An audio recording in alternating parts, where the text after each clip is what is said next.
कभी कभी इंसान का सबसे बड़ा दुश्मन उसका डर नहीं, उसका लालच होता है।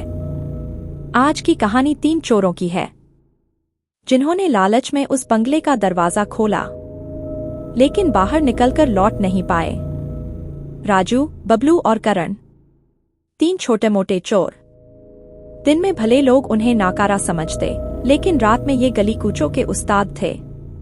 उनका नियम था, छोटी मोटी चोरी करो, पुलिस से बचो और अगले दिन फिर नई जगह। एक रात तीनों एक जर्जर हवेली के बाहर बैठे थे। बबलू ने धीरे से कहा, अरे राजू, तूने सुना? जंगल के उस पार वाला पुराना बंगला, उसमें मालिक का छुपा हुआ खजाना है। करण ने सिहरते हुए कहा, पर लोग कहते हैं वो बंगला शापित है, जो भी गया वापस नहीं आया। राजू ने सिगरेट का कश लेते हुए हंसकर कहा, डरपोक, भूत प्रेत जैसी कोई चीज नहीं होती जो नहीं लौटा। शायद खजाना लेकर भाग गया। सोचो, अगर हमें मिल गया तो राजा की तरह जिएंगे। उनकी आंखों में लालच की चमक थी। फैसला हो गया, आज रात वो बंगले में जाएंगे। रात का समय। तीनों जंगल की सुनसान पगडंडी पर चल रहे थे। कुत्तों की दूर भौंकने की आवाजें, हवा का अजीब सन्नाटा। अचानक रास्ते में एक बूढ़ी औरत दिखी। उसकी आंखें खोखली और चेहरा पीला पड़ा था। वो कांपती आवाज में बोली, मत जाओ बेटा, वो बंगला तुम्हें निगल जाएगा। बबलू के कदम रुक गए। करण का चेहरा पीला पड़ गया, लेकिन राजू ने हंसते हुए कहा, चल हट बुढ़िया, अपनी भूतों की कहानियां अपने पास रख। और तीनों और गहराई में बढ़ गए। हवा और ठंडी होती जा रही थी।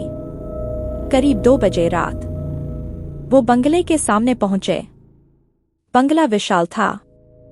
दीवारें जर्जर, खिड़कियां टूटी हुई, जैसे सदियों से कोई रहा ही न हो। फाटक पर जंग लगा था, लेकिन जैसे ही उन्होंने धक्का दिया, हुँ करके अपने आप खुल गया। अंदर अंधेरा और ठंडक। हॉल की दीवारों पर पुराने चित्र लटके थे। चित्रों की आंखें जैसे उनका पीछा कर रही हों। बबलू कांपते हुए बोला, भाई, ये जगह सच में डरावनी है। राजू ने कहा, डरने का समय नहीं, खजाना ढूंढो। जैसे ही करण सीढ़ियों पर चढ़ा, उसने ऊपर से किसी के कदमों की आवाज सुनी। टप टप टप। तीनों रुक गए। राजू बोला, लगता है कोई चौकीदार है, देखते हैं। ऊपर पहुंचे तो सिर्फ धूल और मकड़ी के जाले थे, कोई इंसान नहीं। अचानक पीछे का दरवाजा धड़ाम से बंद हो गया। बबलू चिल्लाया, ये किसने किया? हवा में फुसफुसाहट सुनाई दी, तुम्हें नहीं आना चाहिए था। तीनों ने अलग अलग खोज शुरू की। राजू को मिला एक पुराना लॉकर।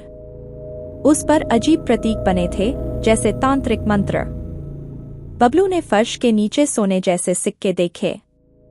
वो खुशी से चिल्लाया, मिल गया, खजाना मिल गया।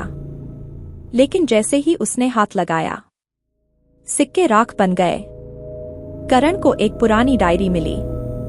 उसमें लिखा था, मैंने अपना खजाना आत्माओं को सौंप दिया है।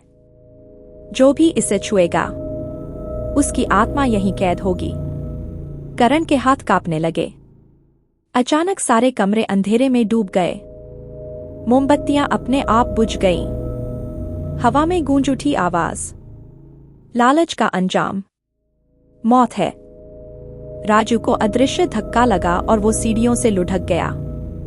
बबलू के कान में किसी ने फुसफुसाया, अब तेरा नंबर है।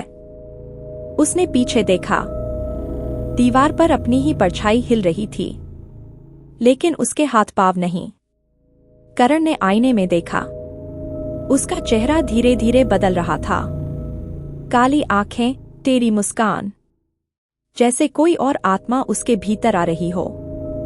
तीनों हड़बड़ाकर बीच वाले हॉल में पहुंचे। वहां एक पुराना संदूक रखा था।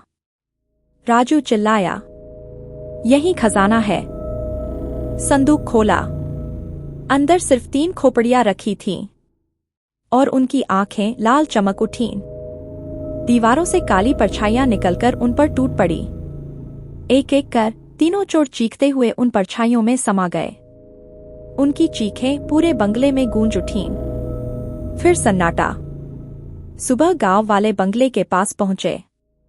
गेट बाहर से बंद था, लेकिन खिड़की से झांका तो दीवार पर 3 नए चित्र लगे थे। राजू, बबलू और करण। उनकी आंखें तस्वीर से बाहर झांक रही थीं। अब वो बंगला 3 और आत्माओं से भर चुका था। और अगला शिकार किसी नए लालची इंसान का इंतजार कर रहा था। लालच कभी इंसान को अमीर नहीं बनाता, कभी कभी ये सीधे मौत तक ले जाता है। पर मौत से भी डरावनी चीज है आत्मा का हमेशा के लिए कैद हो जाना।